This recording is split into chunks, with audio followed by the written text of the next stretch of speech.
హే friends, అఖండ తాండవం part 2 trial వచ్చిందనమాట. Pan India రేంజ్లో అయితే రిలీజ్ చేస్తున్నారు. నేను ఓన్లీ కన్నడలో తెలుగులోనే రిలీజ్ చేస్తున్నారు అని చెప్పి అనుకున్నాను. కానీ ట్రయలర్ అయినా వాళ్ళు చెప్పిన దాని ప్రకారం చూసుకున్నా కానీ ఆల్మోస్ట్ 5 భాషల్లో రిలీజ్ అవుతుంది. పాన్ ఇండియా లెవెల్లో అయితే దీన్ని టార్గెట్ చేసి అయితే రిలీజ్ చేస్తున్నారు అనమాట. పార్ట్ 1 చూడాల్సిన అవసరం మీకు లేనే లేదు. డైరెక్ట్గా పార్ట్ 2 చూస్తే అని అర్థమైతే అలా లాజికల్గా నేనైతే సినిమా తీసాను చెప్పి బోయపాటి సీన్ గారు చెప్తున్నారు. లాజిక్ బోయపాటి సీన్ అది అసలు వద్దే కాదు, కాంబినేషన్ కుదరదు. ఎలాగైతే మీరు ఐస్ క్రీమ్ ఇడ్లీ కలిపి తినరు కదా, అదేవిధంగా లాజిక్ ఈ విధంగా సైన్స్ బోయపాటి సీన్ అంటే అసలుకే నమ్మను. వితౌట్ లాజిక్ ఉన్న చోట బోయపాటి సీన్ గారు ఉండరు. ఒకవేళ మీరు బలవంతంగా అక్కడ లాజిక్ ఇరికిద్దామని చూసినా కానీ నాకు అవసరం లేదని చెప్పి అక్కడ నుండి వెళ్ళిపోయేటటువంటి వ్యక్తి మన బోయపాటి సీన్ అనమాట. సో ఈ సినిమా ఇప్పుడు పాన్ ఇండియా రేంజ్లో రిలీజ్ అవుతుంది అనేటటువంటి విషయం మీ అందరికీ తెలుసు. మంచిగా అప్రిషియేషన్స్ వస్తాయి. లైక్ సనాతన ధర్మాన్ని బాగా హైలైట్ చేసిండు, కుంభమేళాన్ని హైలైట్గా చూపించిండు, 100 సంవత్సరాల తర్వాత వచ్చేటటువంటి కుంభమేళాన్ని బాగా హైలైట్గా చూపించిండు. ఇంత మటుకి కుంభమేళాన్ని ఒక థీమ్లో తీసుకొని ఒక మోటివ్లో తీసుకొని ఒక్కళ్ళు కూడా ఒక్క సినిమా కూడా తెలియదు. కానీ మన బోయపాటి సీన్ తీస్తుంటే ఖచ్చితంగా అప్రిషియేషన్స్ వస్తాయని చెప్పి నేనైతే అనుకున్నాను. కానీ ఈసారి మన తెలుగు వాళ్ళందరూ కూడా సైలెంట్గా ఉన్నారు. మంచి సినిమానే వస్తుంది, మంచి ట్రైలర్ వస్తుంది. కానీ నార్త్లో కొన్ని పేజెస్ కొంతమంది యూట్యూబర్స్ దీన్ని ట్రోల్ చేయడం, దీని వెనకున్నటువంటి లాజిక్లు ఎతకడం చేస్తున్నారు అనమాట. అవేంటి అనేటటువంటిది. అండ్ సినిమా బడ్జెట్ ఎంత, సినిమా టార్గెట్ ఎంత, సినిమా హిట్ అవ్వాలంటే ఎంత వసూలు చేయాలి.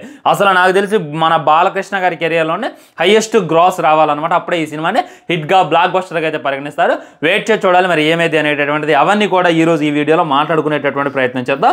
మొట్టమొదట ఎలా ట్రోల్స్ వస్తున్నాయి అనేటటువంటిది మాట్లాడాలంటే ఫస్ట్ షాట్ అనమాట. ఈ షాట్ మీరు అబ్జర్వ్ చేయండి. ఒక బుల్లెట్ వచ్చి 2 అమ్మాయిలకు తగిలింది. ఒక అమ్మాయి ఏమో షాక్ అయింది, ఒక అమ్మాయి ఏమో నవ్వుతుంది. ఇది ఎక్కడి మాసరా మామ అని చెప్పి ట్విట్టర్లో అరే బుల్లెట్ తగిలినా కానీ అమ్మాయి నవ్వుతుంది అందరా, ఏంది బోయపాటి సీను, ఏంది టాలీవుడ్, ఇదేనా మీ లాజిక్స్ అని చెప్పి చాలామంది అయితే ట్రోల్ చేస్తున్నారు. దానికి ఆన్సర్ ఏంటంటే అక్కడ వాళ్ళు ఏదో ఆనందంలో నవ్వుతున్నారు, ఒక ఇష్యూ మీద నవ్వుతుంటే సడన్గా వచ్చి బుల్లెట్ తగిలింది. బుల్లెట్ తగలడం వల్ల వాళ్ళు సడన్గా ఇదేందనమాట. సో ఈ అమ్మాయి షాక్ అయింది కంటే ఈ అమ్మాయి అంతగా నవ్వట్లేదు, కానీ ఈ అమ్మాయి బాగా నవ్వుతుంది. నవ్వేటటువంటి సిచ్యువేషన్లో బుల్లెట్ తగలడం వల్ల ఆ నవ్వుతూనే ఆమె చచ్చిపోయింది అనమాట. ఇప్పుడు మనం చాలామంది చూస్తూనే ఉంటాం కదా, కొంతమంది నవ్వుతూనే హార్ట్ అటాక్ వచ్చి చచ్చిపోతారు, కొంతమంది ఆనందం ఎక్కువే కూడా హార్ట్ అటాక్ వచ్చి చచ్చిపోతారు. వాళ్ళ మొహాన్ని అబ్జర్వ్ చేసినట్లయితే నవ్వుకుంటే చచ్చిపోతారు. సో ఇక్కడ నవ్వుకుంటూ చచ్చిపోయినప్పుడు ఎవడు క్వశ్చన్ చేయలే, కానీ నవ్వుకుంటూ బుల్లెట్ తగిలితే, అది నించున్నప్పుడు తగిలితే ఎందుకు ఇంతలా క్వశ్చన్ చేయాలనేటటువంటిది నాకైతే అర్థం కావట్లా. ఈ విధంగా చాలా సీన్లు పెట్టి చాలామంది ట్రోల్ చేస్తున్నారు అనమాట. అండ్ మన ఆది పెనిశెట్టి యొక్క గెటప్ని కూడా ట్రోల్ చేస్తున్నారు. మేకప్ కొద్దిగా ఎక్కువైంది, ఇదేంది అంటున్నారు అనమాట. ఇంత కొద్దిగా జూమ్ చేసి అబ్జర్వ్ చేస్తే నోట్లో ఏందో పోగులాగా ఉంది, వెనక వేసేటటువంటిది చక్క కూడా లేదు అనేటటువంటివి కూడా ఇంకా భయంకరమైనటువంటి ట్రోల్స్ వస్తున్నాయి అనమాట. అండ్ ఇది చూడండి, ఇది చూసుకున్నట్లయితే మన ఆది చూసుకున్నట్లయితే 2 బోతాలను అయితే వదిలిపెట్టిండు. అవి యాజ్ ఇట్ ఈజ్ తోలు బొమ్మలాగా ఉన్నాయి. ఆ విఎఫ్ఎక్స్ గ్రాఫిక్స్ కొద్దిగా అప్డేట్ చేస్తే బాగుండేది. ఆ తోలు బొమ్మలు అంటే లైక్ ఒక చిన్న పిల్లగాడి ఖుషి టీవీలో కన్నా గ్రాఫిక్స్ అర్థమానంగా ఉంది, అయ్యే నా పెట్టేది అని చెప్పి కూడా బాలీవుడ్లో ఉన్నటువంటి చాలా మెంబర్స్ అయితే ట్రోల్ చేస్తున్నారు. అండ్ కన్నడియన్స్ కన్నడ వాళ్ళు ఏమని ట్రోల్ చేస్తున్నారంటే మన యష్ కేజీఎఫ్లో ఒక గన్తో కలిసిండు చూశారు, దీన్ని ఒక పక్క పెట్టి దీన్ని అమెజాన్ అంటున్నారు, దీన్ని సండే మార్కెట్ మన నాప్తోల్ అని చెప్పి ట్రోల్ చేస్తున్నారు. మన బాలకృష్ణ గారు కాల్చినటువంటి ఈ గన్నును బట్టి నాప్తోల్ సండే మార్కెట్ అంటున్నారు, అదేమో అమెజాన్ అంటున్నారు అనమాట. అమెజాన్ కావాలి అని అంటే కేజీఎఫ్, నాప్తోల్ కావాలంటే ఎక్కడట్టు ఈ అంతా కాపీడ్ అని చెప్పి అంటున్నారు. ఇదేం కొత్త కాదనమాట. మన భగవంత్ కేసరి అప్పుడు కూడా ట్రైపాడ్ని పెట్టి పైన గన్ను పెట్టి ఇచ్చిండు మన అనిల్ రాయపుడు. వాము ఆయన మరి మేధస్ ఎక్కువ ఉన్నాడు. అప్పుడు కూడా భయంకరంగా ట్రోల్స్ వచ్చాయి. ఈ విధంగా ట్రైప్యాడ్తో, మొబైల్ ట్రైప్యాడ్తో ఈ గన్ను పెట్టుడేంద్రా, ఇది ఎక్కడ తాట్రముగా అని చెప్పి చాలామంది అయితే ట్రోల్ చేశారు. ఇప్పుడు చూసుకున్నట్లయితే డైరెక్ట్గా మన బాలకృష్ణ గారు అంత పెద్ద మిషన్ గన్నుని షోలంతో హ్యాండిల్ చేస్తుంటారు. దీన్ని చూసి కూడా ఏంది అసలు ఏమనుకుంటున్నారు మీరు మైండ్లో అని చెప్పి కూడా చాలామంది అయితే ట్రోల్ చేస్తున్నారు. ఈ విధంగా సినిమా మీద అప్రిషియేషన్స్ కన్నా ట్రోల్స్ అయితే భయంకరంగా వచ్చేటటువంటి అవకాశం ఎక్కువగా కానొస్తాయి అనమాట. అండ్ నార్త్ వాళ్ళు ఎవరికి కూడా తెలియదు, మన బోయపాటి సీన్ గారి సినిమాలో లాజిక్స్ మనం ఎక్స్పెక్ట్ చేయకూడదు. అది 100% మనకు తెలుసు. నేనైతే 100% చెప్తున్నా. కొన్ని సినిమాలకు వెళ్తే నాకు నచ్చుతుంది. నాకు అఖండ సినిమా నచ్చింది, నేను పాజిటివ్ రివ్యూని ఇచ్చాను. స్కంద కూడా కొద్దిగా మిక్స్డ్ టాక్ ఇచ్చాను అనమాట. అండ్ మన బోయపాటి సీన్ గారి సినిమా ప్రతిదీ కూడా నాకు నచ్చుతూనే ఉంటుంది. ఎందుకంటే నేను ఆయన సినిమాలో లాజిక్స్ ఎక్స్పెక్ట్ చేయను, ఓన్లీ మ్యాజిక్స్. కొడితే 100 మంది లేచిపోవాలి, ఆ కొద్దిగా ఎమోషన్ సీన్స్ ఎక్స్పెక్ట్ చేస్తా. అవి కానీ నాకు మెండుగా ఉంటే మటుకి ఖచ్చితంగా సినిమానే బాగుంది అనేటటువంటి రివ్యూ నేను ఇస్తాను. నేనే కాదు, మన తెలుగు యువతలో ఆల్మోస్ట్ 70% ఇదే మైండ్ సెట్తో ఉంటారు.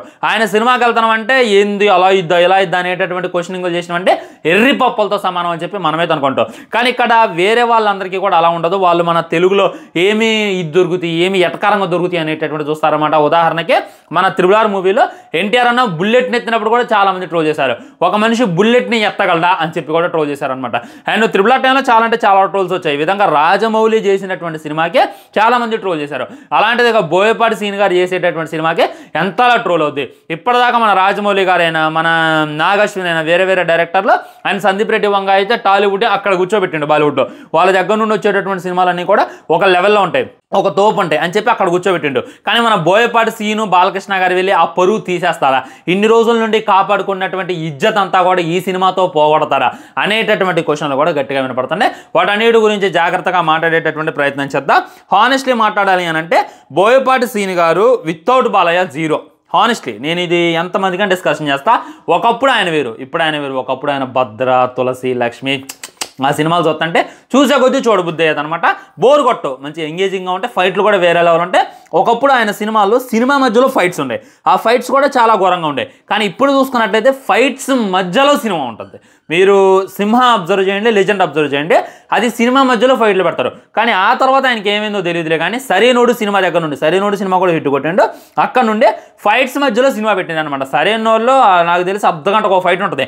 ఆ తర్వాత వినయ విధేయరాం ఫైట్సే ఉంటుంది అనమాట. ఈ విధంగా అండ్ మొన్న వచ్చినటువంటి అక్కడ ఫైట్స్ ఉంటుంది. అంత స్కండ్ల మొత్తం ఫైట్లే, ఎంట్రీ ఫైటే, ఎండింగ్ ఫైటే, ఎగ్జిట్ ఫైటే, ఏమన్నా అంటే ఇద్దరు రావడం. ఇదే రకమైనటువంటి స్టోరీతో, ఇదే రకమైనటువంటి టెంప్లెట్తో ఆయన సినిమాలు అయితే ఉంటాయి అనమాట. ఈ విధంగా ఆయన ఫైట్లు పెట్టడం వల్ల ఇక్కడ నువ్వు తెలుగులో ముందు పేకాలి అని చెప్పి ఆయన అయితే ట్రోల్ చేస్తున్నారు. బోయపాటి సీన్ గారు తెలుగులో పెద్దగా సాధించింది అయితే ఏం లేదు భయ్య. మన స్కంద సినిమాకి 100 కోట్ల పెట్టుబడి పెడితే 70 కోట్ల రికవరీ చేసింది, 30 కోట్ల లాసే మిగిల్చింది. అవునా కదా? ఆయన ఏరే హీరోతో సినిమా తీసినా కానీ అంతలా ప్రాఫిట్స్ రావు. వినయ విధేయరామ్ సినిమా ఇప్పటికి కూడా ట్రోల్ అవుతూనే ఉంటుంది. సో తెలుగులో ఏదైనా సాధించే అప్పుడు పాన్ ఇండియా లెవెల్లో వెళ్ళాలి. మీరు మంచి లాజిక్స్ అయినటువంటి కథ, మంచి ఎమోషనల్ కథ ఎంచుకొని అప్పుడు పాన్ ఇండియా రేంజ్లో మీరు ఒక గ్రిప్పింగ్ సాధించుకుంటే మంచిదే. అంతేగాని మనం త్రిబుల్ సినిమాతో నిలబెట్టింది, బాహుబలి సినిమాతో నిలబెట్టింది, కల్కి సినిమాతో నిలబెట్టింది, మన సందీప్ రెడ్డి వంగ గారు, అర్జున్ రెడ్డి యానిమల్ సినిమాస్తో మొదలుపెట్టింది. మీరు అక్కడికి వెళ్ళి తీసేయడం కరెక్ట్ కాదు అని చెప్పి కూడా చాలా మంది అయితే ట్రోల్ చేస్తున్నారనమాట. మరి చూడాలి ఏమైంది అనేటటువంటిది. బోయపాటి సీన్ గారు మొన్న ఒక డైలాగ్ చెప్తున్నప్పుడు గుండెల మీద చెయ్యేసుకొని అది ఇది అంటారు అనుకున్నా, అదే దాని లేదు, వెయిట్ చేసి చూడాలి. అండ్ ఈ సినిమా బడ్జెట్ రికవరీ గురించి మాట్లాడుకున్నట్లయితే 200 కోట్ల బడ్జెట్ అయితే ఈ సినిమాకి అయితే పెట్టడం జరిగింది. ఓన్లీ తెలుగు స్టేట్స్లోనే 200 కోట్లు అయితే వసూలు చేయాలి. ఓవరాల్గా సినిమా ఓన్లీ నెట్ కలెక్షన్స్ 300 కోట్లు కొట్టాలి. అటు ఇటుగా అటు నార్త్ సైడ్ మొత్తం ఇండియా పాన్ ఇండియా కలుపుకొని ఒక 100 కోట్లు కొట్టగలగాలి, ఇక్కడ 200 కోట్లు వసూలు చేయగలి. అప్పుడు మొత్తం 300 కోట్ల సినిమా వసూలు చేస్తే ఈ సినిమాని హిట్గా పరిగణించవచ్చు అనమాట. మన బాలయ్య బాబు గారిదే హైయెస్ట్ కలెక్షన్స్ అయితే అఖండానే 130 కోట్లు 150 కోట్లు వసూలు చేసిండు ఆ రోజుల్లోనే. అదే హైయెస్ట్ కలెక్షన్స్, అంతకు మించి రాలేదు. మళ్ళీ ఈ సినిమాకి అయితే 200 కోట్లు పెట్టుబడి పెట్టారు. ఇంకా ట్విస్ట్ ఏంటంటే మన స్వయాన బాలకృష్ణ గారి కూతురే ఈ సినిమాకి ప్రొడ్యూసర్ అంట. అది విన్న తర్వాత నేను ఇంకా షాక్ అయ్యా అనమాట. మరి ఏం చేస్తారు బోయపాటి సీన్ గారు అనేటటువంటిది చూడాలి. ఐదారు ఇప్పుడైతే డిసైడ్ అయింది, సినిమా హిట్ అయితే మట్టికే బోయపాటి గారి కెరియర్ నిలబడిద్ది, బోయపాటి గారి కెరియర్ సాగిద్ది అనమాట. సినిమా మింగింది అనుకోండి, ఇక బోయపాటి గారు దీంతో పులి స్టాప్ పెట్టేసి తట్టబుట్టా సర్దుకొని బయటికి వెళ్ళిపోవడం బెటర్ అనేటటువంటిది బయట జనాలు మాట్లాడుతున్నటువంటి అనమాట. వెయిట్ చేసి చూడాలి ఫ్రెండ్స్. సో బాలకృష్ణ గారు మంచి ఫామ్లో ఉన్నాడు, ఒక్క ఫ్లాప్ లేదు దానికి. అప్పుడెప్పుడు వచ్చినటువంటి అఖండ దగ్గర నుండి ప్రతి ఒక్క సినిమా కూడా మంచి విజయం సాధించుకుంటా, మొన్న వచ్చినటువంటి డాకు మహారాజ్ సినిమా కూడా బ్లాక్ బస్టర్ విజయమైంది. మరి అలాంటి ఆయనకి ఈ బోయపాటి సీన్ గారు ఏమన్నా బ్రేక్ వేస్తారా, లేకుంటే ఇది కూడా హిట్ సాధించి డబుల్ హ్యాట్రిక్లో కొనసాగుతారా అనేటటువంటిది వెయిట్ చేసి చూడాలి ఫ్రెండ్స్. ఇది అనమాట దాని మీద వచ్చేటటువంటి రోల్స్, ఇది వసూలు చేస్తున్నటువంటి కలెక్షన్స్. ఆ తర్వాత స్పిరిట్ సినిమా నుండి ఒక లుక్ లీక్ అయింది అని చెప్పి బయట కట్టి పడతారు. దాని గురించి ఇంకో వీడియో చేసుకునేటటువంటి ప్రయత్నం చేద్దాం. ఛానల్ని సబ్స్క్రైబ్ చేసుకొని వీడియో లైక్ చేయండి, వీడియో షేర్ చేయండి. ఇవన్నీ మాత్రం జై హింద్.